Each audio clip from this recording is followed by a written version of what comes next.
The physical features of India can be grouped as the Himalayan mountains, the northern plains, the peninsular plateau, the Indian desert, the coastal plains, and the Indian islands. The Himalayan mountains are one of the most beautiful places in India to explore the gifts of nature. Its highest peaks, snow-clad mountains, carpet of flowers, and sunrise, sunset through the mountains offer a delightful experience. The Himalayan ranges can be grouped into five parallel longitudinal mountain belts of varying width, each having distinct physiographic features and its own geological history. They are designated from south to north as the outer or sub Himalayas. They are also called the Shivalik range, then the lesser or lower Himalayas. Next, the Great Himalayan Range, known as the Himadri Range, and the Tethys or Tibetan Himalayas. Further north lies the Trans Himalayas. From west to east, the Himalayas are divided broadly into three mountainous regions, that is, western, central, and eastern. The Himalayas are 2,400 kilometers long, and their width varies from 400 kilometers in Kashmir to 150 kilometers in Arunachal Pradesh. The Shivaliks are the southernmost and geologically youngest east-west mountain chain of Himalayas. They have many sub-ranges and extend west from Arunachal Pradesh through Bhutan to West Bengal and further westward through Nepal and Uttarakhand, continuing into Himachal Pradesh and Kashmir. They extend over a width of 10 to 50 kilometers and have an altitude varying between 900 to 1100 meters. The longitudinal valley lying between the lesser Himalayas and the Shivaliks are known as dunes. For example, we have Dehradun, Kotli Dun, and Patli Dun. Now, these are some of the well known dunes. The hills are cut through at wide intervals by numerous large rivers flowing south from the Himalayas. Next is the Lesser Himalayas or Himachal Himalayas. The Lesser Himalayas or Himachal Himalayas lies to the south of Himadri. The altitude varies between 3,700 and 4,500 meters and the average width is 50 kilometers.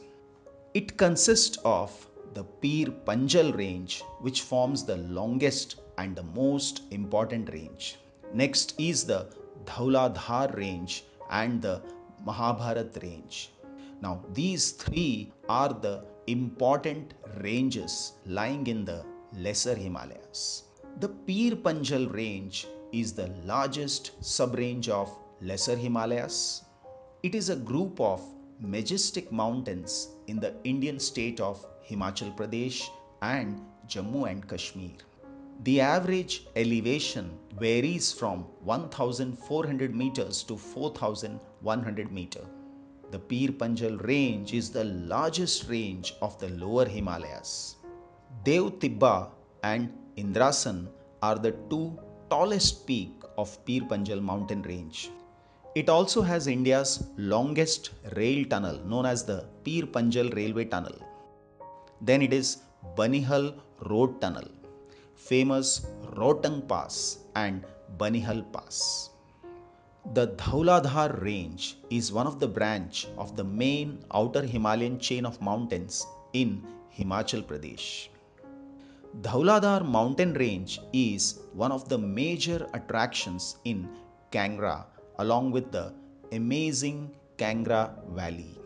Highest peaks of the Dhauladhar range is the Hanumanji Ka Tibba with an elevation of 5,639 meters. The Mahabharat range completely lies in Nepal. The lesser Himalayas consist of the Kashmir, Kangra and Kulu valleys. The Kashmir Valley is bounded on the southwest by the Pir Panjal range and on the northeast by the main Himalayan range. It is approximately 135 kilometers long and 32 kilometers wide and is drained by the river Jhelum. Kulu Manali is one more important tourist place in this region. Due to its close proximity, these two names, that is Kulu and Manali, are often considered as a single destination. The valley is known for its amazing hills and various temples and sightseeing locations attract a huge number of visitors each year. The Kulu Valley is surrounded by Deodar and pine forest and is located between the lower and the greater Himalayan ranges as well as the inner Himalayan ranges of the Pir Panjal. Kulu Manali is one of the topmost tourist places in Himachal Pradesh and is frequented by huge crowds of tourists and pilgrims. Kangra Valley predominantly lies in the state of Himachal Pradesh in India. It is one of the Himachal's most beautiful valleys. The next one is the Great Himalayas or Himadri. This is the most continuous, loftiest, and northernmost range of the Himalayas. The snow clad mountain ranges rise in height up to 6,000 meters and are covered with snow. Many peaks exceed 8,000 meters. It is a source of a large number of glaciers of varying dimensions. When I say glacier, it refers to a huge mass of moving ice. Though it is described as the longest range, it is not continuous because a large number of rivers originating in the north of this range cut across and form deep gorges and move towards the south. However, compared to the other two Himalayan ranges, the Himadri is more massive. The Great Himalayan Range run in a northwest to southeast direction in the western part. Behind these ranges lies the Jhaskar Range. The Jhaskar Range is a mountain range in the Indian state of Jammu and Kashmir that separates Jhaskar from Ladakh. Geologically, the Jhaskar Range is a part of the Tethys Himalayas. The next one is the Trans Himalayan Ranges. They are about 40 kilometers wide and 965 kilometers long. It consists of Karakoram, Ladakh, and Kailash Range. The Karakoram Range is located in the northern part of the state of Jammu and Kashmir. It is one of the major ranges of Himalayan system. It is the home of the highest concentration of peaks rising over 8,000 meters. K2 is the second highest peak in the world and the highest peak in India. It runs for a distance of 500 kilometers and is heavily glaciated part of the world outside the polar region. The next one is the Ladakh Range. It is more or less like a huge high altitude plateau region. It is located between the Karakoram Range and the main Himalayan Range. It lies in the rain shadow area. The entire Ladakh region can be described as a cold desert. The next one is the Kailash Range. Now, this range lies entirely outside Indian territory. The Kailash Peak and Mansarovar are the prime attraction for pilgrims. From west to east, the Himalayas are divided broadly into three mountainous regions that are western, central, and eastern. The western Himalayas extend from the Indus River in the west to Kali River along the Nepal border in Jammu and Kashmir, Himachal Pradesh, and Uttarakhand. The western Himalayas can be further divided on the basis of regions such as Kashmir Himalayas, Himachal Himalayas, Punjab Himalayas, and Kumaon Himalayas. The next one is the Central Himalayas. It stretches between river Kali to river Testa. The major part of Central Himalayas is covered by Nepal. Its eastern part is called the Sikkim Himalayas and the Darjeeling Himalayas. The Eastern Himalayas. It stretches between the Teesta and Brahmaputra.